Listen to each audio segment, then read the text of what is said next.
All right, good morning, good evening, everybody. Welcome to another episode of Dropping the Gloves. I'm here with Tim. We're here at the Leland Lodge in Leland, Michigan, right next door to Traverse City, Michigan. Tim drove in when?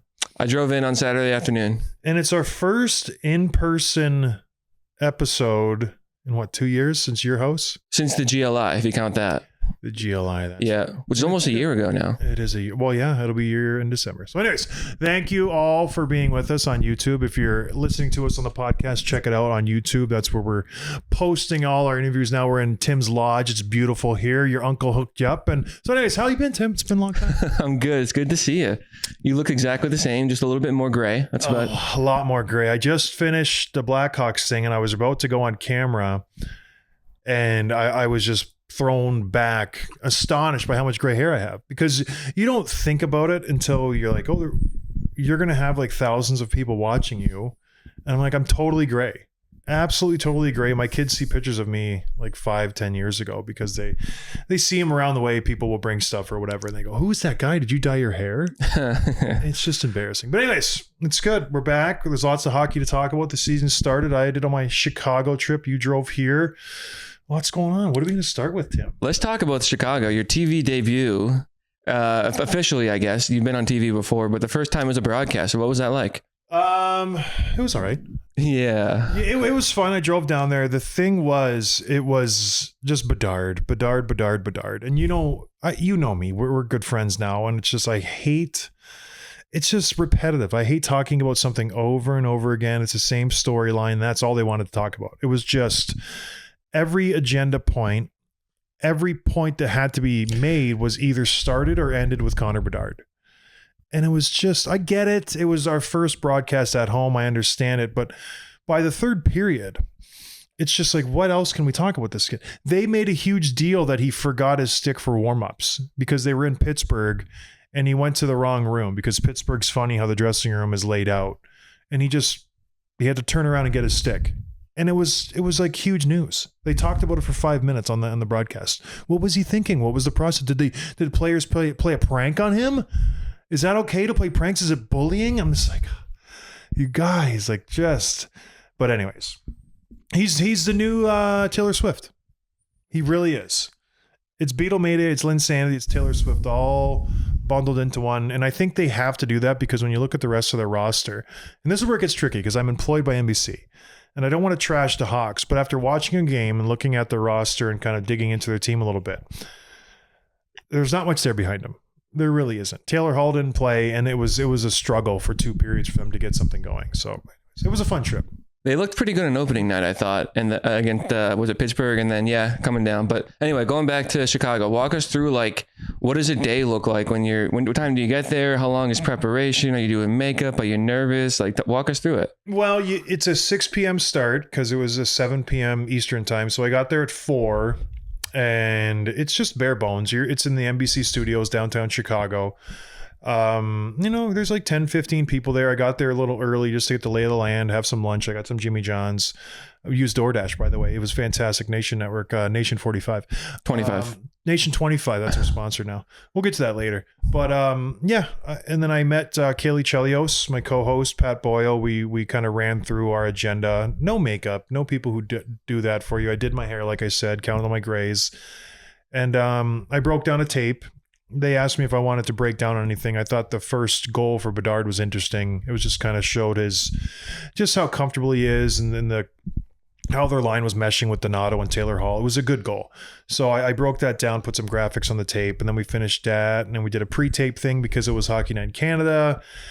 And then the game started. It went by quick. You get there at 4, and then all of a sudden you're live on air at 5:30. And so it's weird. You're in this studio and you're live, so you can't redo it. And you mess up a word, you kind of stumble on your line a little bit. And usually with us, we would pause, maybe go back and start it again. Here, it's like you have to just keep rolling. It's a very strange dynamic, and it took me a while to get used to it. But it was fun. I enjoyed it. I think I did okay. And we'll see where it goes from here. My next game is going to be in 2 weeks when they play at home, the 27th, I think. I don't even know who they play against. But yeah, I'm not doing too many early on. I'm easing into it. Like as soon as it was over the next day, are you already thinking about like what you want to do differently or what you want to say or what you wish you could have added that you forgot or things like that? Or is it just all natural when you get up there, whatever happens, happens? Well, you regret instantly. Yeah. I do that with the show and we're not even live. I know, me too. I always think, oh, I should have said that. And you can't go back. And as soon as you say something or you don't say something, and the worst is I'm teed up to say something and then someone will say it 2 seconds in front of me. That happened with Darren Pang a couple times where he would be talking because they were in Montreal. They would be talking about a play and then they would kick to us and he would say exactly what I was going to say. I'm like, dang it, Panger. And I would have to just completely like 180. Because you still have to go, but you got a different thing now. The camera's on me and I'm sitting there, Connor Bedard, like, you know, but it's a lot of fun. I think a newfound respect for much what you do, kind of lead the conversation when there's a low spot, when there's a lull in the conversation. It's like, okay, we're going to shift and go this way.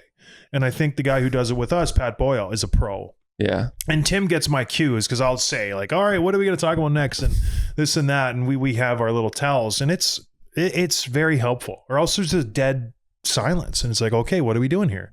It's not always easy. You got to try to stay like this 30 to 60 seconds ahead of it, you know, but it's not easy. You like to go off script. And anyway, what are you drinking there? I'm drinking a nice glass of Crown Royal. One of our new sponsors. It's a big episode today. Nation Networks. We're rolling out some new sponsors. I know our listeners. We haven't had many sponsors, and that's been by design. We're very picky with our sponsors. We don't just take on everybody, but Crown Royal is a big one. So we said, yeah, we're jumping on that train. So we got a little Crown Royal here. Went out and bought their deluxe 750 milliliter bottle. It's the real deal. When I was growing up, this was the good stuff. So we would drink bottom shelf because we couldn't afford this stuff. But now that I'm older, it's good. Tim mixes with Coke. It says a lot about him. I don't. I'm straight. Well, like I take it straight. I didn't mean like that. But yeah, it's a good drink. They're one of our new sponsors and we're back with DoorDash. Very exciting. DoorDash coming up. Yeah, it's actually really good. And I've been trying to get more into whiskey. Like in my mind, I'm a whiskey drinker. I think it's the coolest thing. I'm not being ironic. Like I really think it's great. I just wish I liked it more than I do. It takes a lot, but mix it with some Coke. I tell you what, I could drink this all night. When I was younger, this would be our drink of choice. And like when we would cobble together some, rub some quarters together, we would get this, we'd get a 2 liter of Coke. When I was like 17, 18, like younger, and that would be our drink. We would have, a couple drinks before we'd go out. I guess I would have been 19. Yeah. The legal drinking age is 19. So we would have a couple and head to the bar. Yeah. Now we're having a gentleman drink while we're doing a podcast. It's nice. So go and get some Crown Royal, everybody. Should we get to some hockey news, Tim? Let's do it. So the league's been active for 4 or 5 days now. Everyone's talking about a few things. One of them is Austin Matthews.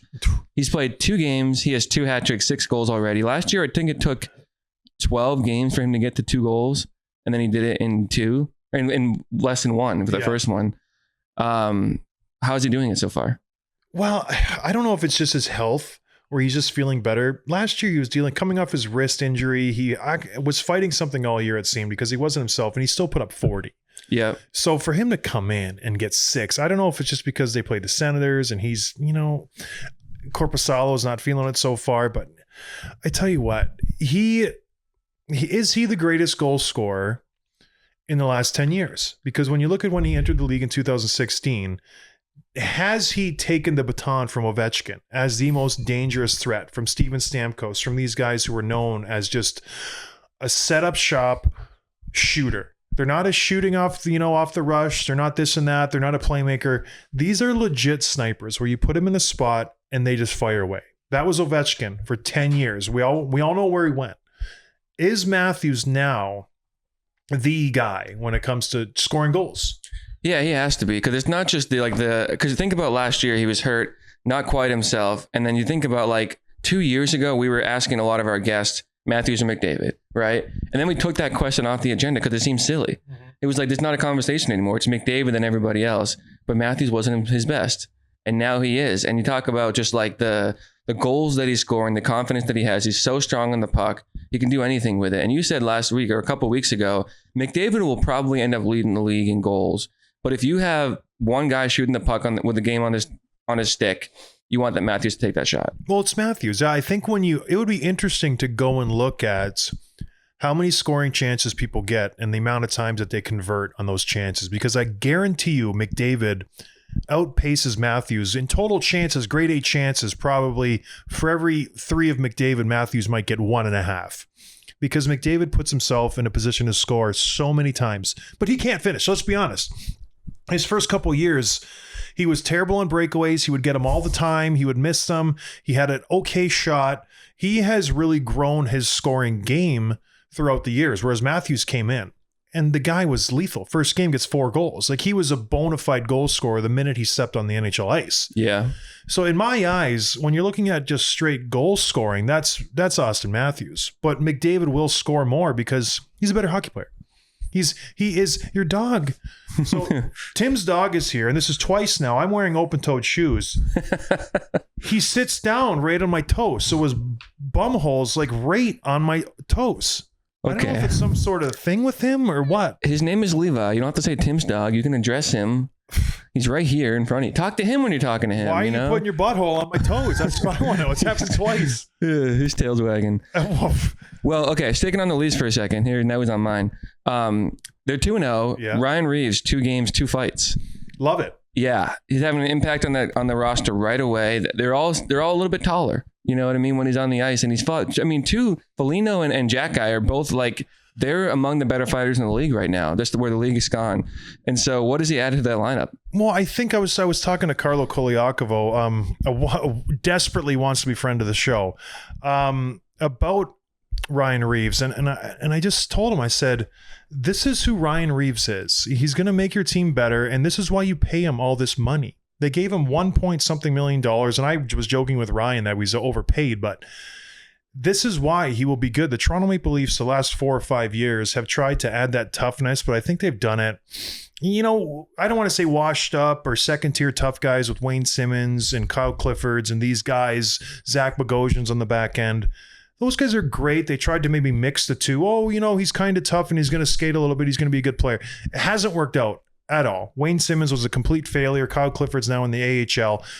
They haven't had someone of this ilk since Colton Orr and Fraser McLaren back in the day when I was still playing, when the dinosaurs roamed the earth.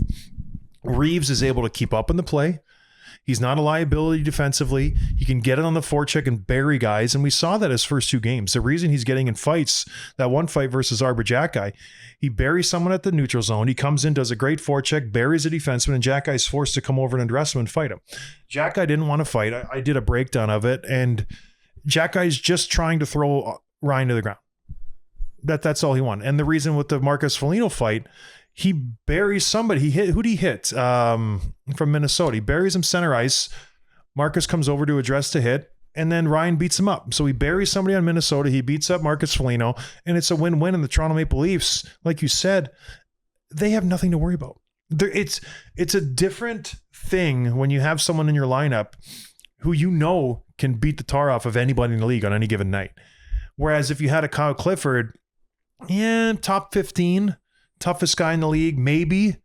You know, it doesn't have the same fear factor of other teams coming in. It's like, oh, Kyle Clifford might grab me and we might wrestle for 5 or 6 seconds, then we'll fall down. Whereas if I hit somebody, Ryan Reeves could break my jaw. You know what I mean? There's a big difference when it comes to cause and effect. I hit that guy, maybe I get in a wrestling match with Kyle Clifford. I hit that guy, I end up in a surgery drinking through a straw for the next 2 months. There's a huge difference. That's the difference between someone who's like, okay, it's good to know that Kyle Clifford has your back. Like that's a helpful thing. That has value. But having to know that someone on your team is striking fear in the opposition is a whole nother level. It was like the Hawks game, and I don't want to do this on this show, but the last game they played Montreal, Arbor Jack Guy was just bullying everybody. Every whistle, every hit, he was hitting everybody. Bedard, all their top players who was pushing around, nobody stepped up. That was You can't even name a second top player. I was trying to think of somebody else because Hall's out. I'm like, who? Tyler Johnson? Korchinski? He's pretty good. No, he played really, really bad. Did he? And I was high on him. You know who did play good is Alex Vlasic, 6'6" defenseman. He moving the puck pretty well, but Korchinski, game to forget.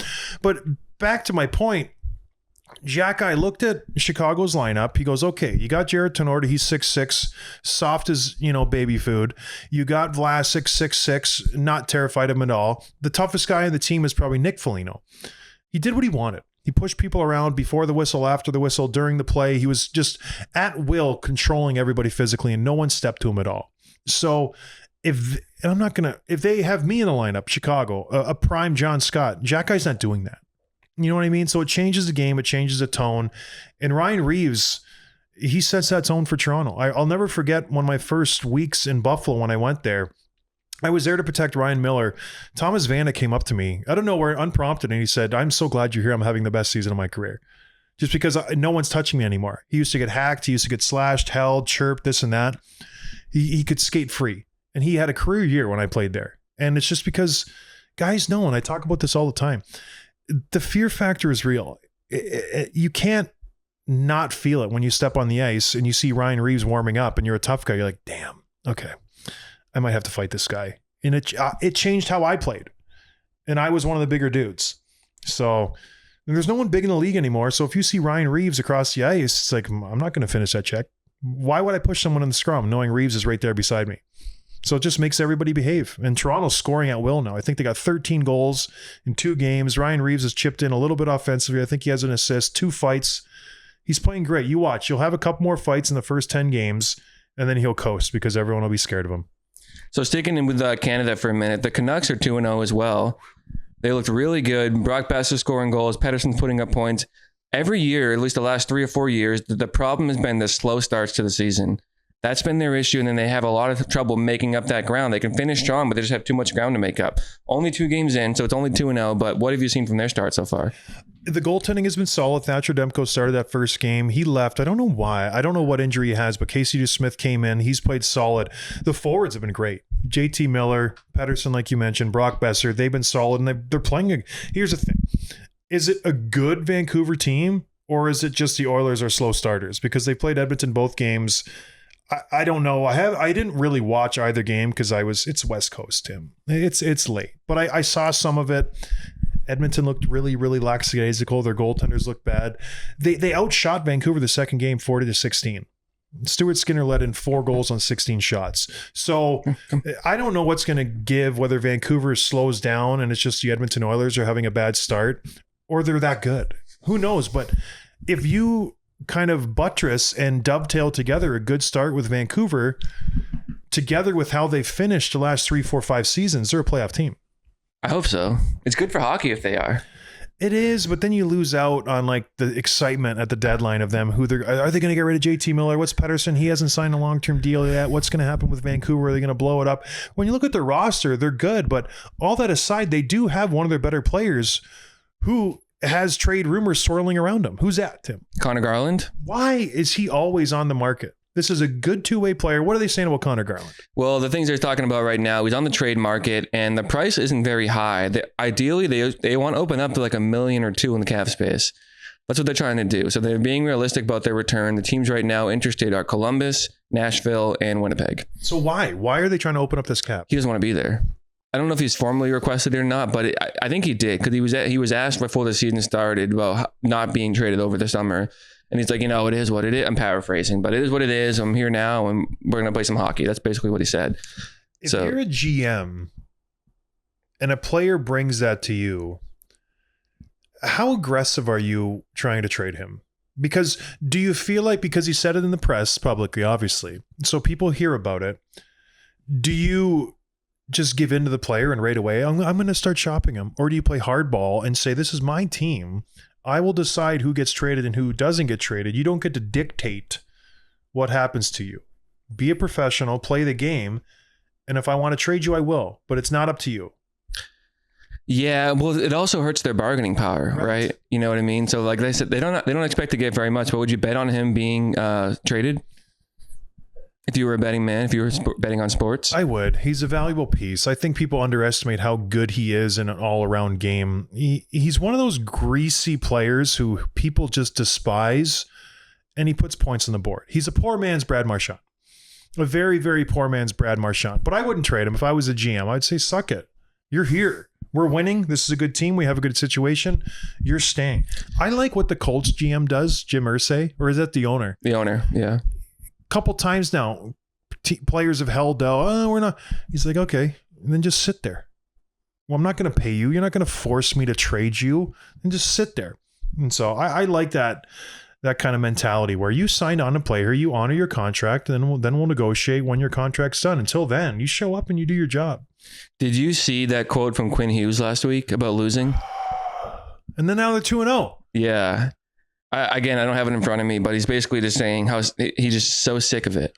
And it's a good thing, I think. I mean, he's a captain now, so I think his words carry a little bit more weight, but it has to be frustrating when he put up 73 points last year as a defenseman. He's the captain of the Vancouver Canucks. Yeah, we talked about this 2 weeks ago. What a terrible pick. But who's better?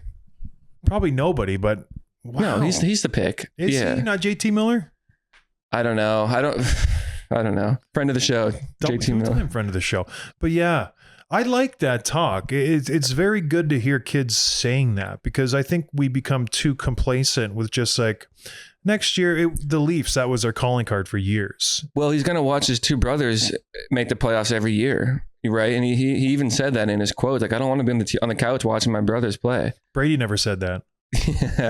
Yeah. Brady, he had a beautiful goal the other night too. Was that last night? Yeah. But I think it's a good thing to say that. I think it's another thing to maybe say it in the locker room first before you come out in the press, and then you come back to the locker room. It's like, all right, like we're working on it. It's a good thing. I think it's a good thing.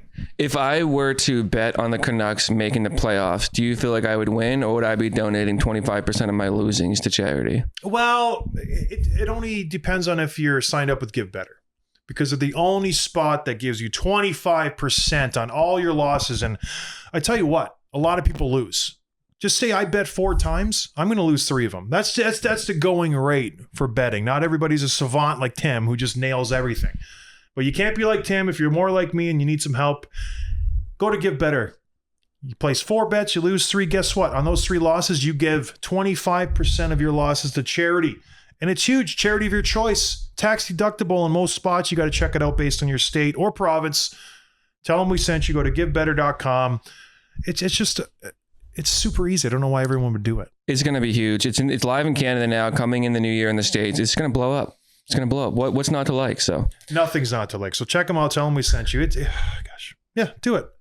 Speaking of beautiful goals, did you see that Michigan Tech goal the other day? I did not. Oh, we're going to have to... I almost feel like I should pull it up right now. I don't know if it was a shootout or a penalty shot, but it was one of those Marek Malik between the legs goals, but smoother because he's like a skilled forward. And they have someone tweeted that. It's like they have a flashy forward for the first time maybe ever. I don't know if it's a rookie. How did I not see this? Michigan Tech Huskies, probably the best hockey team in Michigan this year. They're doing great. They had a little stumble versus Anchorage, Alaska this past weekend. But I tell you what, if you have kids who are in the market to go to a good hockey school, get your engineering degree, go to Michigan Tech. I never regret going there. People always ask me, oh, such a small school going up north. I played against the best competition. I got a good education. I got tons of playing time, and it was fantastic. Tim's pulling up the goal right now. I don't know. Is it a shootout? Yeah. Here, go ahead and watch it. All right. Let's see. This is great radio here, but it's important for you to watch this thing. You guys can see his live reaction to the goal. All right. It was on SportsCenter. Number 8 on SportsCenter coming in hot. This was yesterday. It's Pietla. Yeah, that's Luke Pietla, I think. Oh, that's slick. That's versus Alaska.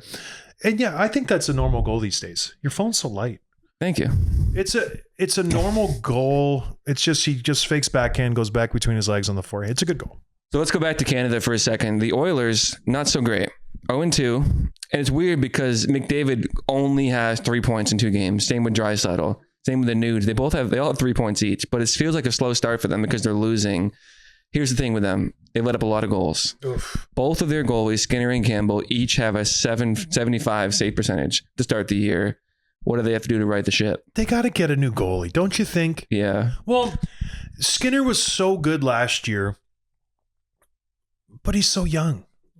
We've seen it time and time again where a good young player comes in, he has a good first few years, and then he just fizzles out. Shooters figure him out, they find holes, and he's not able to kind of adjust and cover up those holes.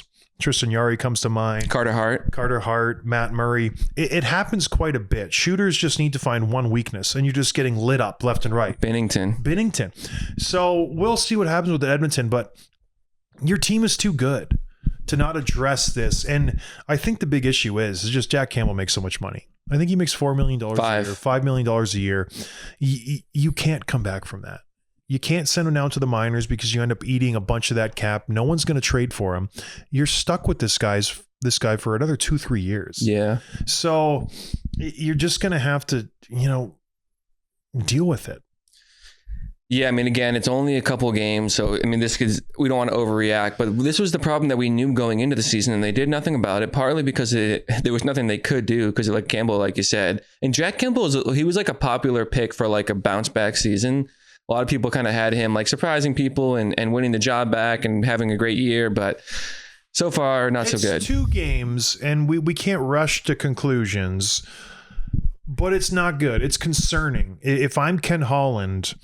If this goes on 4, 5, 6 games, I am trading Stuart Skinner. I am trading Jack Campbell to a team that I will eat $3 or $4 million of his cap.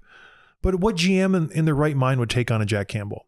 Nobody will. So they're in a tough spot. I doubt they have any cap space. I doubt they'll have any suitors. What is the answer? I don't know. You just have to go back to what they're good at. You got to score goals. You're going to have to go back to how it was 2 years ago. You're going to need to beat teams 7-6. And that works for the next 6 months, but what do you do in the playoffs? You lose. You lose. Yeah. And this is why Edmonton, I thought they made strides last year.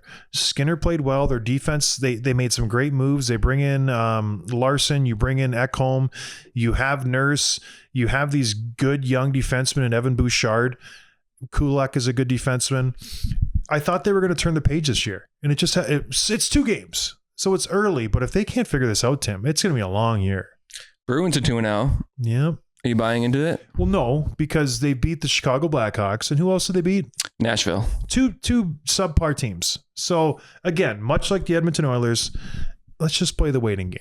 It's very early. We'll see how it pans out. But so far, so good. The good results. They almost lost to the Hawks, but they squeaked it out. I don't know. Has anybody stood out for you on the Bruins? Lucic looked good. Yeah, that line actually looks good, and he's obviously not a fast player, but the line plays fast. He's with Geeky and what's his Frederick?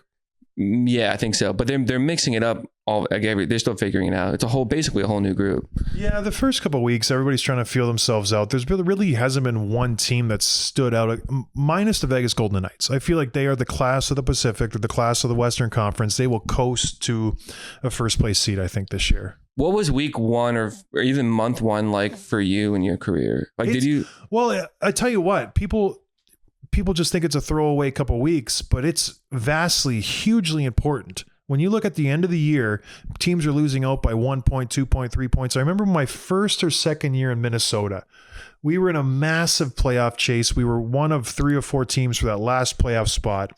We missed out by 1 point. And all the guys in the room after the year, I think it was my first year because I got called up midway, they were just ruining the first couple months because you give away a point here, you give away a point there. You weren't sharp when you go to play a dumpy team and you should have came away with 2 points. And it just eats at you all summer long because it's one of those what could have been. And then you turn the page, and when I was with Chicago, we snuck in with the 8th seed. We should have beat Vancouver in that first round. And then in your team like Vancouver the year before, who goes to the Stanley Cup Finals, or the LA Kings, who wins the Cup as an 8th seed. So these first few weeks, it's so imperative to get off to a hot start. There's a stat, if you're in a playoff spot after Thanksgiving, is it, or a certain point, there's a 75% chance you make the playoffs. So it's huge to get off to a good start, not dig yourself a hole. We just talked about the Vancouver Canucks. If you're 10 points out at Thanksgiving because you had a slow start, you're pretty much dead in the water. It's hard to make up points in the latter part of the year, especially now with the shootout and overtime, the way they're structured when there's 3 points given out. But what about for you specifically? Like, did you play more in the beginning of the year? Did you get more ice time, or specifically? I would get more. Yeah. They want to see what they have. They want to see where they're going to go in the future. But yeah, I would typically play more. And as the season wore on, they go to what's, the bread and butter. And I was never the bread and butter. How many seasons of the 9 that you played did you play in game 1? That's a good question. I'd say half. Yeah. 4 or 5, maybe 6. Yeah. Yeah, I wonder. That's a good question. In both, well, yes, Minnesota, yes, in Buffalo, yes, in Chicago.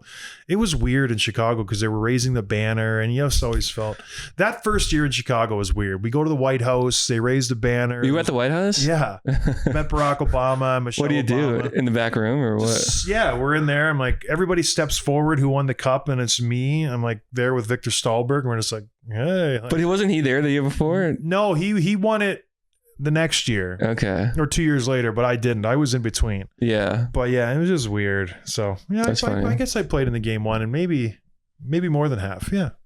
Then they realized how bad I was and they just took me off. that's kind of what I was getting at. Yeah, I don't know. San Jose, I did not. I remember because they went on like a 3 or 4 game losing streak. And then I played my first game versus Washington. And I went bar down versus Braden Holt. That was your first game of the year? First game of the year. Yeah. And we won that game. And then I was in for a while. My winning percentage in San Jose, I think it was like 75%. Someone sent it in once, remember? Kevin Kurtz, the writer in San Jose. Was it him? Yeah. Yeah, he's like, check out this winning percentage. I played like 40 games and I think I was 30-10. They just never play. Don't even get me started. Plus the whole Canucks series with Chicago. But I didn't realize that was game one of the season, or your first game of the season that you scored, because you must have thought, man, I'm gonna get 10 this year. You know? Well, not 10, and I did set a career high. I got 3. Yeah. So I scored there. I scored in Calgary, and then I got an empty netter versus Colorado. 2 wins and a loss. So not okay, but to play devil's advocate, your best year was the team's worst year. Yeah, not my fault. Sandwiched. Okay. Yeah. Sandwiched in between 2 successful seasons. If you think I moved the needle that much. You can't, but you can't take credit when you do, and then say when they don't, when they play worse. I wasn't on the ice when they lost. Okay. If I played 82, we probably would have made the playoffs. I will say that. I'm confident in myself. If I would have played 82 games, yeah, we would have made the playoffs. I quizzed you like 3 years ago on your own stats. I should do that again. See how much you remember. Oh, nothing. Which year did you have the most pins? Which year did you play the most games? Which year did you? I don't even know how many points I've got in total. 11. 5 goals, 6 assists. Yeah, see, I don't. It was nice when you had 5 goals and 5 daughters and it worked out well. But then you could say, I scored 1 for each of you.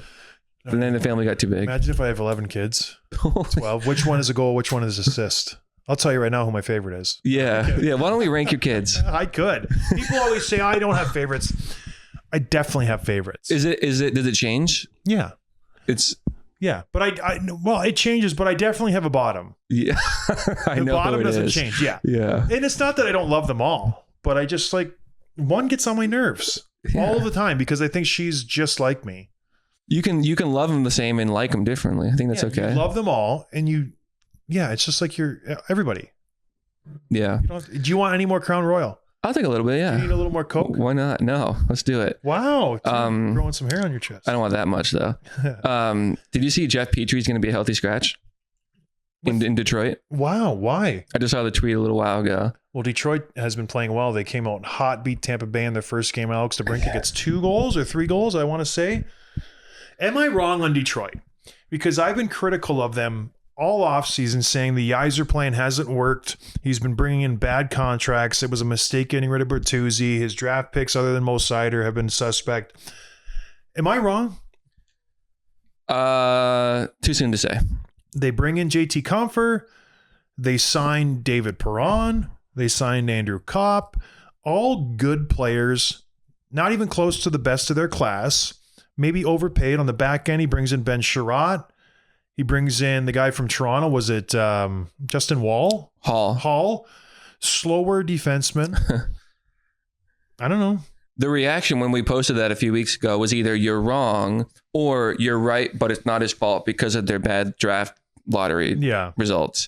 No one wants to hold him accountable, which is, I get the mess that he took over, but it's also like these other teams have laughed you, and you don't have one. Mo Seider is really like your only young stud that you've locked up. Like Larkin is great, but he's 30 years old now. You know what I mean? Who else have they locked up? Yeah, they've signed long term to all the guys they've brought in, but nobody on the team they've locked up. To I'm not excited about contract. But I'm not excited about most of these guys. Yeah, is it the case where he's just resting on his laurels with the Stanley Cup champion? There's been a lot of coaches. Lou Lamoriello did it for years. He's still doing it, where he won a bunch of cups with the New Jersey Devils, and now people think he's a genius. Is that what Steve Yzerman's going to do? He was the architect of the Tampa Bay Lightning. Then he left, so he didn't get a ring for any of those, but he's attached to them. Yeah. Does he coast on that forever now? No. What's his runway? Who's gonna fire Stevie Yzerman in Detroit? That's what I want. Who is it? It's like Cam Neely in Boston. We're pretty fed up with him right now. But how can you be fed up with Cam Neely? President's Trophy brings Bergeron, Krejci, all these guys back last year. It's not his fault. Patrice Bergeron blew it in the playoffs, and his pride was too big. His head was so big he couldn't fit through the door. They had to get a supersized helmet for him. I got to play game 4 or game 5. I got to play. Be there with the guys. Okay. He sucked. -4. Lose the series. Biggest collapse in sports history. Patrice, if you're listening, we'd love to have you on the show. I would love to. What was he thinking game 5, 6, and 7? The gall of that guy to put those skates on. Stop. Move on. What else? Sometimes the truth hurts. You tell me what else. What do we got on the agenda? Well, there was one other question I was going to ask, and now I'm blanking on it. For the Red Wings, I don't know. Yeah, let's get into the quick hits. Do they make the playoffs? That's what again, they played one game. They looked very, very good. If they continue to play like this, Buffalo's 0-2. Ottawa's had an okay start. Do they make the playoffs this year, the Detroit Red Wings? No. I agree. No. All right, moving on.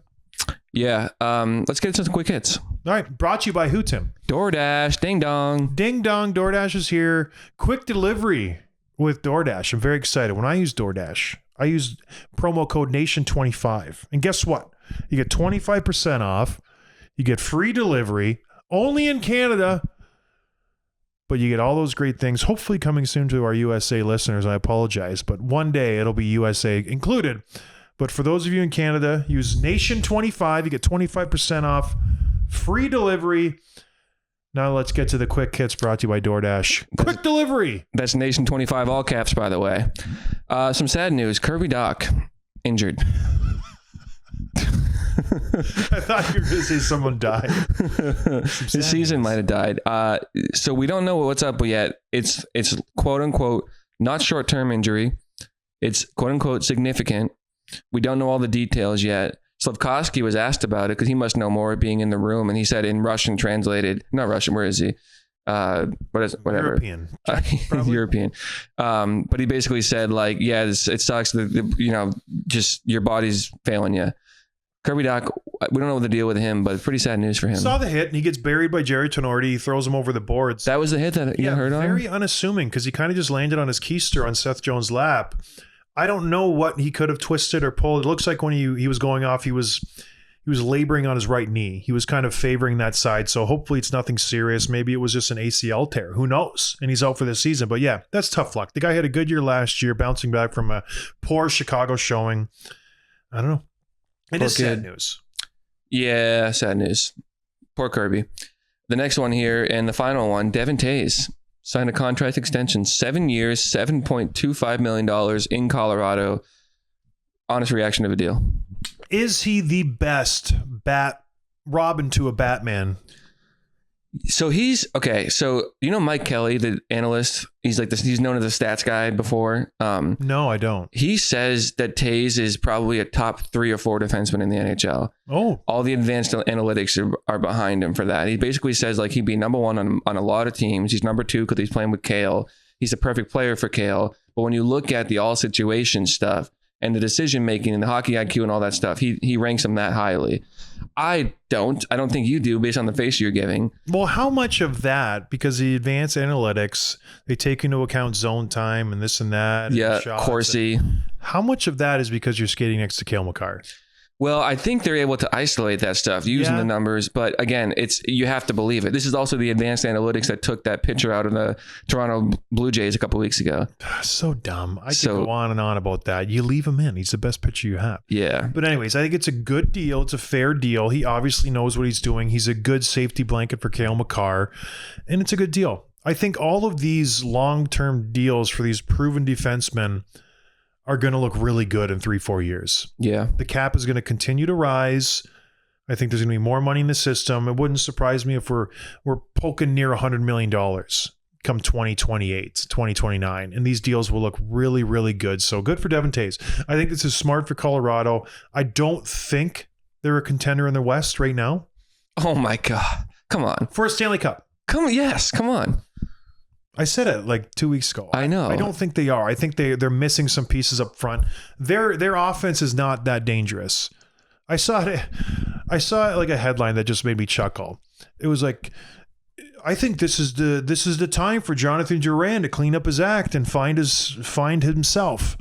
And I'm like, why? Why is it all of a sudden this time that it's going to work? It hasn't worked for the last 5 or 6 years. Because he's never played with talent like this. Stop. He was in Tampa Bay. Oh yeah, I was thinking Tatar. Tatar has never played with talent. Tatar has played with talent.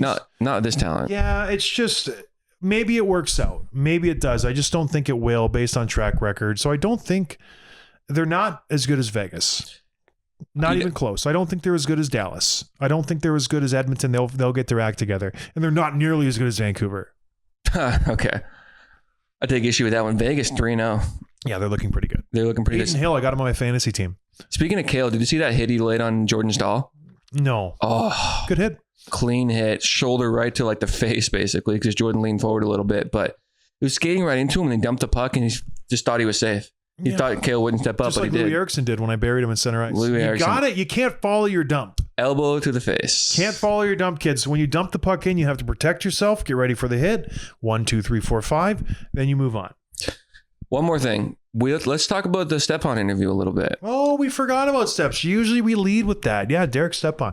What did you think? I loved it. And we got a lot of positive feedback. Just like 10 out of 10. Great interview. I could have listened to that for 5 hours. We even got one that said they brought out a different side of you. And I feel like, well, you seem to, I don't know, when it's former teammates that you really like, you probably are more engaged and you're probably a little bit more natural and funny. He was great. And he was just a regular person. You know what I mean? There was no ego. There was no separation. There was no like invisible curtain that he was hiding behind. He was just a guy. He's just one of your friends. Yeah. And that's who he is to me. He's one of my friends. I really enjoyed playing with him. And I think when we interview other people, it's different to ask questions to people that are somewhat, I don't want to say hard hitting, but they could sting a little bit. Versus asking your friend a question, that same question. It's like, it's not going to hurt their feelings. They know it's not coming from a bad place. You're just interested. So I thought it was one of our best interviews. I loved it. He's a good dude. I think he will go far in hockey. He's got the drive, obviously, and he's living right next to the GM of Minnesota. Yeah. What a gig, though, to be able to say, "Hey, I want to maybe be a GM one day," and Billy Guerin's like, "Okay, you can do everything." We should have asked his salary.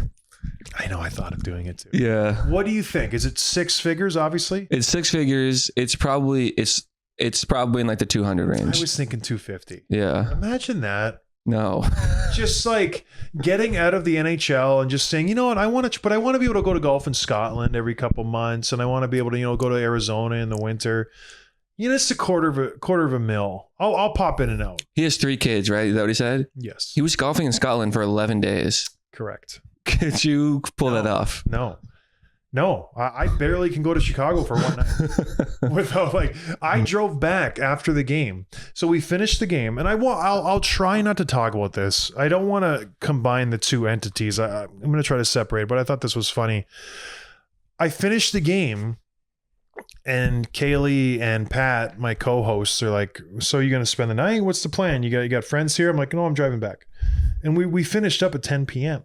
That's 11 o'clock Eastern Standard Time. You're like, "What? You're driving back?" I'm like, "Yeah, I rented a car. I'm going to head back. I got to go to the airport and exchange it and just head home. We got church in the morning." So I literally drove. I got home at 4 o'clock. I was up at 6:30 getting ready for mass at 8 o'clock. It's been a whirlwind, but I'm going to do that just because I want to do this more. Levi's snoring over there. I want to do this more, so I got to make sure my wife is okay with it. So I can't be spending the night and waking up and taking a 10 a.m. flight and just kind of like showing up at noon. Oh, okay. You know? I thought it was, it's for Danielle. Yeah. Oh, yeah. Okay. I would. Connor was trying to get me to go out. Yeah. Well, they were in Montreal, but we were going to FaceTime. But yeah, no, I wonder if I'll ever see him, you know? Because we do it from the studio. It'd be cool to see him. Take a picture, selfie. It'd be like it's right now, it's like your relationship with Gronk, where you think you're friends with him, but you've never been in the same room with him. Do you think you could take Gronk in a fight? Oh, without a doubt. Absolutely. Yeah. He's got more muscles than you. Yeah. Probably never been in a fight. Tim, I have friends who listen to this show, so I won't go into detail. I have been in altercations with guys with muscles like that. And it didn't end well for them. Just put it that way. We'll leave it at that. Because that's the thing. People overestimate themselves based on, A, they watch videos and they go, oh yeah, I could do that. And B, they work out in the gym, so they get these huge muscles and they're intimidating. So people are always clearing the way for him. Like, oh, let this guy through. He can bench 380 or 400 pounds. He's huge. If you get him in a situation where someone doesn't back down, like myself, they're in trouble. They don't know what they're doing. You ever watch the basketball guys fight? Yeah. They don't know what they're huge. Right.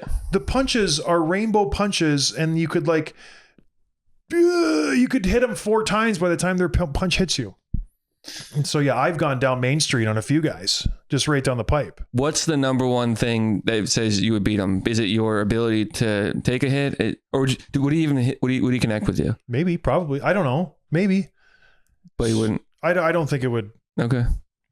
Yeah, it's just I don't know. I would win. Okay. Does that hurt your feelings? You really no. But someone asked that the other day. Because he brought up Gronk a few times lately, so. And maybe he has been in fights and I'm underestimating him, but I doubt he has. I bet he's boxed, but as like the boxing workout, not like technique, you know what I mean? Yeah, I know lots of guys who have boxed. I've actually been in physical street fights many times, like a lot. And hockey fights too, which translates well to the street. Yeah. Where you grab on and you just start, we used to like, no, save it for another show. But yeah, it'll never happen. I would like to meet Gronk, though. Give me his number. No. Can't have it. All right. What else, Tim? What are we doing? That's it. Yeah. Levi's sleeping, everybody. Thanks for joining us. It's been a good time. Come to the Leland Lodge if you're here in Upper Michigan. It's a great spot. Get some Crown Royal. Use DoorDash, promo code Nation25. Go to Give Better. We have so many sponsors now. It's amazing. Not a coin to show for it. That's not true. Not yet. Well, have we gotten paid yet? No. Yeah. Not a dime. I haven't. So if you're getting paid, I'm not hearing about it. No, we ain't getting nothing. But anyways, it's a good day. Thanks for joining us, everybody. We'll talk to you next time. Cheers.